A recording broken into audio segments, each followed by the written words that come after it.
Impeachment-ի մասին իմ պատասխանը նամակ եմ ստացել, սկզբում ասում էին ուլտիմատում նամակ, պատասխանում եմ հրապարակավ, պարլամենտական երկրներում, որտեղ ուժերի հարաբերակցությունը պարբերաբար կարող է փոխվել, impeachment-ը նույնիսկ փոքր սխալի դեպքում վարչապետին անվստահություն հայտնելու իրավական գործիք է։ Այդպիսին է Հայաստանի պարլամենտը,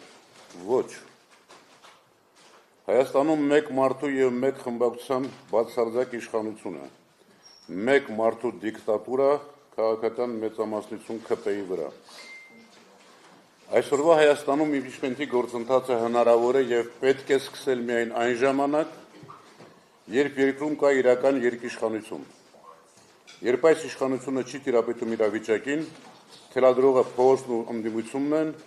երբ ուժային կառույցները չեն համարձակվի արյունայողության հրաման կատարել։ Այսօր նման իրավիճակ է։ Ոչ։ Վերջերս ՀՀԿ գործադիր մարմնի անդամ Դավիթ Հարությունյանն էլ էր ասում. Հայաստանում impeachment-ը հնարավոր է միայն այն դեպքում, երբ առկա է հզոր հանրային ճնշում։ Պետք է փորձել նման իրավիճակ ստեղծել։ Այո։ Կա մեկ այլ մեկնաբանություն։ Փորձառու Դավիթ Հարությունյանը ասում է. նախաձեռնողները պրիմիտիվ չեն, ճկուն են և իր կարծիքով իրական նպատակը վարչապետի միասնական թեկնածու որոշելն է, առանց որի հնարավոր չէ impeachment սկսել։ Եթե իրոք այդպես է, այդ նպատակով էր պետք նախաձեռնություն քննարկումներ սկսել։ Միասնական թեկնածուն որոշվելու է կամ փողոցում, հզոր ճնշման արդյունքում կամ ընտրություններով։ Քայլերի հերթականությունը խառնելը ավանտյուրա է կամ սադրանք կամ այլ նպատակ է հետապնդում։ Ինչը կարող է լինել նպատակը։ Փորձել շանտաժի ենթարկել Հայաստան խմբակցությանը, կամ ասեք impeachment-ի են գնում երկրորդ նախագահ Ռոբերտ Քոչարյանի թեկնածությամբ, կամ ընդունեք Ռոբերտ Քոչարյանը ձեր թեկնածուն չէ։ Էդգար Ղազարյանը, Նարեկ Մալյանը պարբերաբար երգում են. Ռոբերտ Քոչարյանը ռեսուրս չունի, ինձ հետաքրքիր է ումից եմ փոխարել այս միտքը, Ռոբերտ Քոչարյանը Հայաստան դաշինքի ղեկավարը չէ։ Ես հստակ հնչեցնում եմ Ռոբերտ Քոչարյանի անունը որպես վարչապետի թեկնածու Հայաստան խմբակցության կողմից, ասում է Էդգար Ղազարյանը։ Էդգար Ղազարյանը հանդիպել է երկրորդ նախագահներին Բագրատ Սրբազանին։ Մամուլում Էդգարին հղումով հրապարակում եղավ, որ միայն երկրորդ նախագահը չի ողջունել հենց այսօր impeachment սկսելու գաղափարը։ Հարգելի լրագրողներ, հաշվեք, ես գիտեմ, չգիտեմ նախագահների հետ զրույցների բովանդակությունը։ Երրորդ նախագահը ողջունել է հենց այսօր impeachment սկսելու ծրագիրը։ Թող Էդգարը ասի։ Եթե ասած ողջունել է, ես առաջարկում եմ պատիվ ունեմ խմբակցությանը սկսել թեկնածուի անուն տալ։ Ասում են, թող Հայաստան դաշինքը առաջարկի Ռոբերտ Քոչարյանի թեկնածությունը, պատիվ ունեմ է Արթուր Վանեցյանի։ Արթուր Վանեցյանը ինչ կապ ունի պատիվ ունեմ խմբակցության հետ։ Իմ համոզմամբ ստորակետ։ Հայաստան խմբակցության առաջնորդը երկրորդ նախագահն է, պատիվ ունեմինը երրորդ նախագահը։ Ինչու եմ խնդիրն այսպես ձևակերպում։ Հանրապետական մեր գործընկերներից այսօր impeachment սկսելու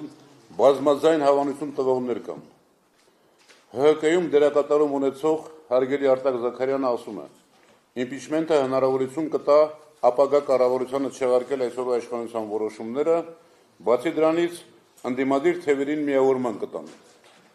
Հայկ Մամիջանյանը ասում է impeachment-ը հնարավոր է, բայց այս պահին մենք թեկնածու չունենք։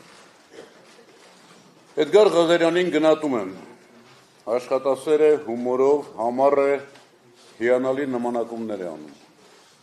Բայց չափազանց շատ է խոսում, ինչը լավ հատկություն չէ, համառ սևեռումներ ունի, ինչը ևս լավ տեղ չի տանում։ Բայց երբեմն լկտի անում է ու փորձում շանտաժի ենթարկել։ Տեսեք ինչ է ասում Էդգարը։ 2021-ի օգոստոսի 2-ից բոլոր պատգամավորները անվերապահորեն վստահություն եւ աջակցություն են հայտնել Նիկոլ Փաշինյանի կառավարությանը։ Նիկոլ Փաշինյանի օրակարգն սպասարկում։ Ինձ համար ինչ տարբերություն, Արամ Սարգսյան թե նրանցից մեկը։ Եթե չստորագրեն, թող փորձեն հաջորդ ընտրություններում առաջադրվել։ Միայն իրենց բարեկեցության մասին մտածեն, աշխատավարձ ստանան, օգնական ունենան։ Անկեղծ ես չգիտեմ, Էդգարը այսօր կուսակցության անդամ է թե ոչ։ Հիշեցնեմ Էդգարին։ Ես միշտ օգնականներ եմ ունեցել։ Հաստատում եմ, ինքն էլ լավ օգնական էր։ Նարեկ Մալյանին միայն հիշեցնեմ, որ իրեն այդքան ոգևորած 2018-ի ելույթում ես նաև ասել եմ, կուրքեր չեմ ընդունում։ Եվ հետո Էդգարն ու Նարեկն են ինձ պարտադրելու այսօր անել մի բան, ինչին ես չեմ հավատում։ Ում են պարտադրելու։ Ես կճնշեմ այդ պատգամավորին, ասում են Նարեկը։ Դե արի ճնշի։ Նարեկը հաճախ լկտի անում է, ասում է 2021-ին խաբել են ավանցյուրիստի նման, քվեին կլյանչի տանում, անդիմադիր աֆերիստներ, անբարոյական կեցվածք ունեն։ Սիրով ասեմ, լկտիությամբ Նարեկի հետ կարող են մրցել միայն մի քանի ԿՊԱ-ական պատգամավորներ։ Հարգելի լրագրողներ, թող ձյուն չգա Նարեկ Մալյանի հետ Գարղազարյանի գլխին, թող կանաչ արև ունենան, բայց թող չափերը ճանաչեն, կեղծ օրակարգով հասարակությանը մոլորեցնող ԿՊ-ն հերիք է։ Վերջերս Հանրապետության 3-րդ նախագահը ասաց, որ իշխանափոխության ծրագիր ունեն մինչև 26 թվականը։ ՀԿ-ն նաև միշտ հայտարարել է, որ ոչ մի ընդդիմադիր ուժ միայնակ իշխանափոխություն չի կարող անել։ Ուրեմն այդ ծրագիրը կներկայացվի, կտեսնենք։ Վստահ եմ, այդ ծրագիրը հենց այսօր իմպիչմենտ սկսելը չէ։ Ինձ համար այս թեման այլևս փակ է, որովհետև Հայաստան դաշինքի եւ երկրորդ նախագահի դեմ կազմակերպած այս արշավը բարոյական չէ։ Իսկ ինչը բարոյական չէ, արդյունավետ չի լինելու։